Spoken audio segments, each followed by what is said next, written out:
ইতিমধ্যে আপনারা জানতে পেরেছেন কোন এক রাজনৈতিক দলের বিশেষ সুবিধার্থে আমরা যেটা মনে করতেছি, এবং আমরা না শুধু সারা দেশের যত শিক্ষার্থী, সাধারণ শিক্ষার্থী, তারাও এটা মনে করছেন যে শাহজালাল বিজ্ঞান ও প্রযুক্তি বিশ্ববিদ্যালয় ছাত্র সংসদ নির্বাচনের যে নির্বাচন কমিশনে বিশেষ প্রজ্ঞাপন জারি করেছে, সেটা একটা বিতর্কিত প্রজ্ঞাপন।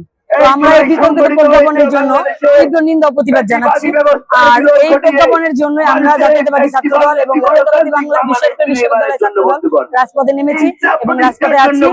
আর আমরা হুঁশিয়ারি করে দিতে চাই যে আমরা জাতীয়তাবাদী ছাত্রদল রাজপথে নামলে কোনো এদেশে, গণতন্ত্রের দেশে, কোনো অন্যায় অবিচার করতে দেব না এবং করতে পারবে না ইনশাআল্লাহ। এবং আমরা সাধারণ শিক্ষার্থীর পক্ষে এবং গণতন্ত্র দেশে গণতন্ত্রকে ফিরিয়ে আনার লক্ষ্যে এই কাজ করছি, এবং যতক্ষণ না এটার সঠিক সিদ্ধান্তে উপনীত হচ্ছে আমরা রাজপথ ছেড়ে ঘরে ফিরবো না। আমরা রাজপথে থেকে এটা সঠিক সিদ্ধান্ত নিয়ে ঘরে ফিরবো ইনশাআল্লাহ।